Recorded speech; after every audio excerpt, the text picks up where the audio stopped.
Hey everybody, so this is a video that I've been meaning to do for a while. Just how to prep your minis for a good paint job. This is how I do pretty much all of my minis now. So I ordered these Reaper Bones minis. It's a bunch of cultists, and I think I've got some hobgoblins in there. Reaper Bones, like, I feel like they benefit from this the most, this part. So I order, I have a bunch of these little extra bases that I ordered. And then I think that sometimes I feel like the Reaper Bones minis are a little bit top heavy. I can't really fault them, Reapers, they are so dirt cheap. They are such great guys too. I don't know if you know this, but if you order from them directly, they charge the same thing that the retail stores do, and they give you free shipping, and they send you free stuff. Like one time I ordered a bunch of stuff from them. They sent me headphones, they sent me samples of paint, they sent me 3 free minis, and it was just, I don't remember, maybe $60 worth of stuff that I just ordered a bunch of stuff from them.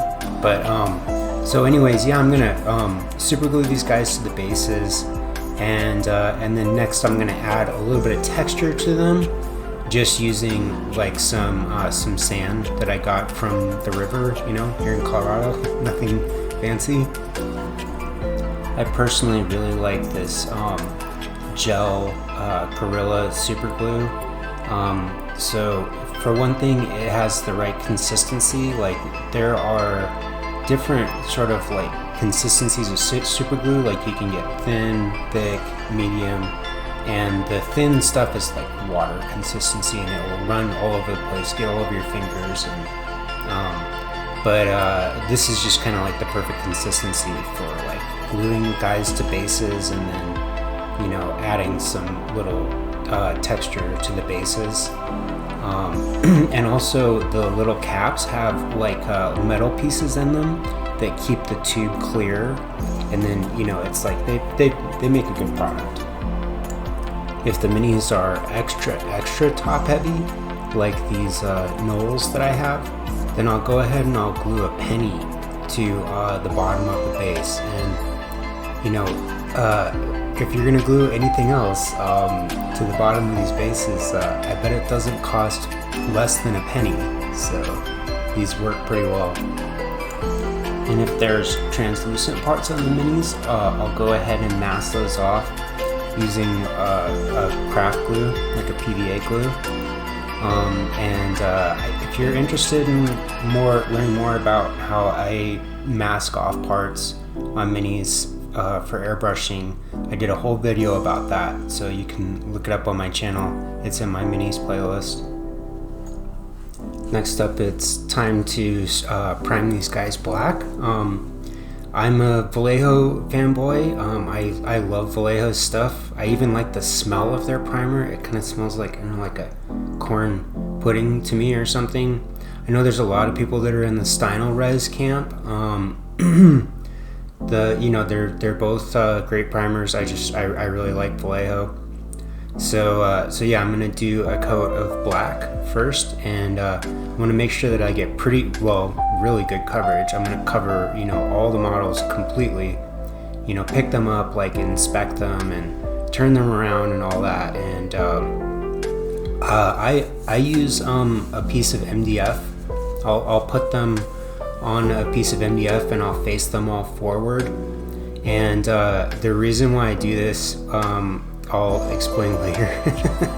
But I like to turn the piece of MDF like a turntable, and then just sort of turn all the guys, make sure that I'm hitting them from all the angles, and then I'll keep them all facing the same direction. So now I'm going to go ahead and go over these guys with some gray primer. And you might be wondering, why are you priming them again? You already primed them black. Well, so there's lots of reasons why. First of all, black, painting from black, to do a high I don't know, like a high key highlight. If your highest highlights are like a white color on the tops of your models, going from black to white, like it's just painting from black. That's really dumb, you know. You want to have like a grayscale sort of painting to work from on your models. So what we're doing is we're creating sort of like an artificial light source on the models. This is called a zenithal highlight or a zenithal prime. And what that means is that you're creating an artificial light source on your models from the zenith of the sun. So if the sun was at its highest point in the sky, you know, like directly overhead, you're basically creating that light source over your models because you want them to have natural shadows. And you're also creating a roadmap for later to work from when you're painting the models so that you know where those shadows belong. And also, most model paints are not completely opaque, so this is going to show through. This is like our underpainting. And the reason why I line all of my models up facing forward like this is because I want to hit their faces. I'm going to create a focal point on their faces, and I'm going to give them a pretty good coat of primer, you know, like a grayish primer on their faces, because I want their faces to stand out. A focal point is just like it's something that you want to draw attention to on your models. It's something like if somebody were to pick it up and look at it, you want them to look at the character's face. And also typically like weapons, you know, usually with minis they have dramatic poses, or they're doing some kind of like a magical spell, or they're, you know, holding up a weapon or something like that. So we're creating focal points on our models. And I'll go ahead and turn them all around and make sure that I'm getting even coverage on them and hitting them from all angles and creating that artificial light source. And you're done, right? You're gonna start painting, right? No, not yet. So this is the last step with the paint prepping process for me. I used to shoot like another spray of airbrush of a white, like a white, straight down, like right on top of the models, but I'm not doing that anymore. Now for the very last step, I do a little dry brush, and I'm using a P3 Sickly Skin, and all it is just kind of like an off-white, like eggshell kind of. It's not completely white, it's kind of like almost like a little bit of a greenish white. I guess if you were at Home Depot, they might call it like an aspen white, you know, if you were looking for this on your walls. I'm gonna go ahead and make sure that all the little details, you know, pop out. I want to catch faces especially, and but I also want to catch like little like clasps and, you know, like folds and stuff on the you know, to accentuate all of the details of the sculpts. And this actually, like, this improves the paint job so much.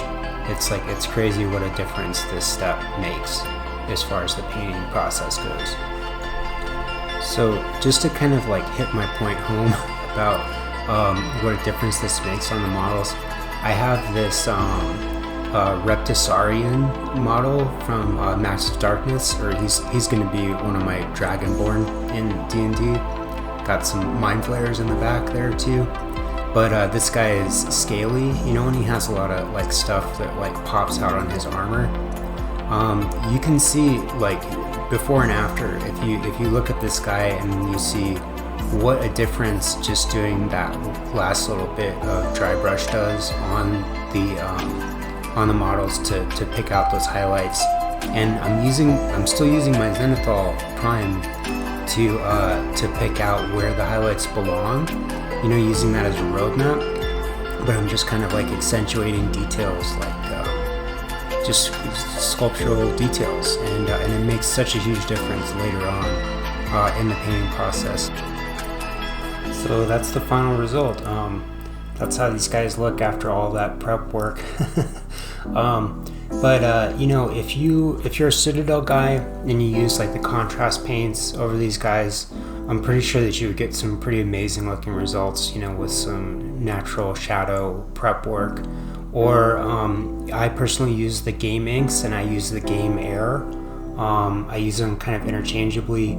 The Game Inks, you know, you get some really, really good looking results. And the Game Air, it's a thin enough consistency and like low enough opacity so that you can paint on top of this, and all of the priming work will show through, and you get some pretty amazing looking results with that. And then I keep going after that. So yeah, I hope that helps you out. I hope that you know, if you look at any of my other videos and you're like, oh, how does he like prep his minis? I hope that answers your question. Anyways, thanks for watching.